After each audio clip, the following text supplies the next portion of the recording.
ನಮಸ್ಕಾರ. ಜೀನಿ ನ್ಯೂಸ್ ವೀಕ್ಷಕರಿಗೆ ಸ್ವಾಗತ. ಎಲ್ಲ ವೀಕ್ಷಕರಿಗೆ ನಮಸ್ಕಾರ. ನಾನು ಸಂಧ್ಯಾ. ಕಾಶ್ಮೀರಿ ಪಂಡಿತ ಸಮುದಾಯದ ಸರಳಾ ಭಟ್ ಹತ್ಯೆ ಪ್ರಕರಣಕ್ಕೆ ಹೊಸ ತಿರುವು. ಯಾಸೀನ್ ಮಲ್ಲಿಕ್ ವಿರುದ್ಧ ಚಾರ್ಜ್ ಶೀಟ್. 36 ವರ್ಷದ ಬಳಿಕ ಮಹತ್ವದ ಬೆಳವಣಿಗೆ. ಕಾಶ್ಮೀರಿ ಪಂಡಿತ ಸಮುದಾಯದ ನರ್ಸ್ ಸರಳಾ ಭಟ್ ಹತ್ಯೆ ಪ್ರಕರಣದಲ್ಲಿ 36 ವರ್ಷಗಳ ಬಳಿಕ ಮಹತ್ವದ ಬೆಳವಣಿಗೆ ನಡೆದಿದೆ. ಜಮ್ಮು ಕಾಶ್ಮೀರ ರಾಜ್ಯ ತನಿಖಾ ಸಂಸ್ಥೆ ಸಲ್ಲಿಸಿರುವ ಚಾರ್ಜ್ ಶೀಟ್ನಲ್ಲಿ JKLF ಮುಖ್ಯಸ್ಥ ಯಾಸೀನ್ ಮಲ್ಲಿಕ್ ನನ್ನು ಈ ಹತ್ಯೆಯ ಸಂಚುಕೋರ ಎಂದು ಹೇಳಲಾಗುತ್ತಿದೆ. 1990 ಏಪ್ರಿಲ್ 18ರಂದು ಶ್ರೀನಗರದ ಶೇರ್-ಇ-ಕಾಶ್ಮೀರ್ ವೈದ್ಯಕೀಯ ವಿಜ್ಞಾನ ಸಂಸ್ಥೆಯಲ್ಲಿ ನರ್ಸ್ ಆಗಿದ್ದ ಸರಳಾ ಭಟ್ ಅವರನ್ನು ಅಪಹರಿಸಿ ಅತ್ಯಾಚಾರ ನಡೆಸಿ ಗುಂಡಿಕ್ಕಿ ಕ್ರೂರವಾಗಿ ಹತ್ಯೆ ಮಾಡಲಾಗಿತ್ತು. ಕಾಶ್ಮೀರದಲ್ಲಿ ಭಯೋತ್ಪಾದನೆ ಹೆಚ್ಚಾಗುತ್ತಿದ್ದರೂ ಆಸ್ಪತ್ರೆಯಲ್ಲಿ ಸೇವೆ ಮುಂದುವರಿಸುತ್ತಿದ್ದ ಕೆಲವೇ ಕಾಶ್ಮೀರಿ ಪಂಡಿತ ಮಹಿಳೆಯರಲ್ಲಿ ಸರಳಾ ಭಟ್ ಒಬ್ಬರಾಗಿದ್ದರು. ಜಮ್ಮು ಕಾಶ್ಮೀರದ ರಾಜ್ಯ ತನಿಖಾ ಸಂಸ್ಥೆ 737 ಪುಟಗಳ ಚಾರ್ಜ್ ಶೀಟ್ ಅನ್ನು ವಿಶೇಷ ಡಾಟಾ ಫೋಟೋ ನ್ಯಾಯಾಲಯಕ್ಕೆ ಸಲ್ಲಿಸಿದೆ. ಅದರಲ್ಲಿ JKLFನ ಅಂದಿನ ಮುಖ್ಯ ಕಮಾಂಡರ್ ಯಾಸೀನ್ ಮಲ್ಲಿಕ್ ಈ ಹತ್ಯೆಯ ಹಿಂದಿನ ಪ್ರಮುಖ ಸಂಚುಕೋರ ಎಂದು ಉಲ್ಲೇಖಿಸಲಾಗಿದೆ.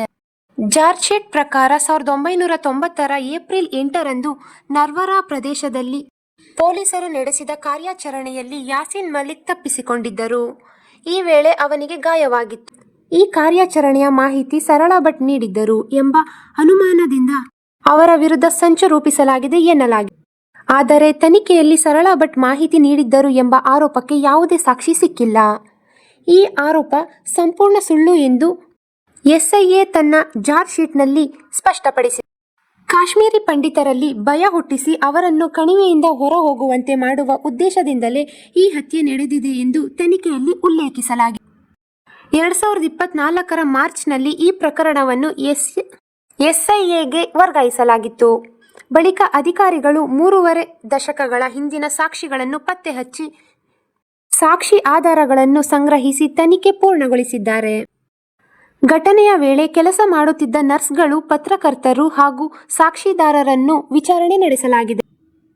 ಚಾರ್ಜ್ ಶೀಟ್ನಲ್ಲಿ ಯಾಸೀನ್ ಮಲ್ಲಿಕ್ ಜೊತೆಗೆ ಖುರ್ಷಿದ್ ಅಹಮದ್ ಚಾಲ್ಕು, ಅಬ್ದುಲ್ ಹಮೀದ್ ಶೇಖ್, ಮೊಹಮ್ಮದ್ ಯೂಸಿಫ್ ಸೋಫಿ ಅಲಿಯಾಸ್ ಇದ್ರಿಸ್ ಹಾಗೂ ಗುಲಾಂ ಮಹಮ್ಮದ್ ಟಪ್ಲು ಅವರ ಹೆಸರನ್ನು ಉಲ್ಲೇಖಿಸಲಾಗಿದೆ. ಇವರಲ್ಲಿ 3 ಮೃತಪಟ್ಟಿದ್ದು, ಖುರ್ಷಿದ್ ಚಾಲ್ಕು ಪಾಕಿಸ್ತಾನ ಆಕ್ರಮಿತ ಕಾಶ್ಮೀರಕ್ಕೆ ಪರಾರಿಯಾಗಿರುವ ಶಂಕೆ ವ್ಯಕ್ತವಾಗಿದೆ. ಫೋರೆನ್ಸಿಕ್ ಮತ್ತು ಬ್ಯಾಲಿಸ್ಟಿಕ್ ಪರೀಕ್ಷೆಯಲ್ಲಿ ಘಟನಾ ಸ್ಥಳದಲ್ಲಿ ಪತ್ತೆಯಾದ 3 ಕಾರ್ಟ್ರಿಡ್ಜ್ಗಳು ಒಂದೇ 7.62 by 39 ಮಿಲಿಮೀಟರ್ ರೈಫಲ್ನಿಂದ ಆರಿಸಲಾಗಿದ್ದವು ಎಂಬುದು ದೃಢಪಟ್ಟಿದೆ. ಸಾಕ್ಷಿದಾರರ ಹೇಳಿಕೆ, ವೈದ್ಯಕೀಯ ಹೇಳಿಕೆ, ವೈದ್ಯಕೀಯ ವರದಿ, ಎಲೆಕ್ಟ್ರಾನಿಕ್ ಸಾಕ್ಷ್ಯ ಹಾಗೂ ಇತರ ದಾಖಲೆಗಳು ಪ್ರಕರಣಕ್ಕೆ ಬಲವಾದ ಆಧಾರವಾಗಿದೆ ಎಂದು SIA ತಿಳಿಸಿದೆ. ಪೊಲೀಸರೇ ಹೇಳುವಂತೆ ಇದು ಕೇವಲ ಒಂದು ಕೊಲೆ ಪ್ರಕರಣವಲ್ಲ, ಕಾಶ್ಮೀರಿ ಪಂಡಿತರ ವಿರುದ್ಧ ನಡೆಸಲಾಗಿದ್ದ ಸಂಘಟಿತ ಅಹಿಂಸಾಚಾರ ಭಾಗವಾಗಿದೆ.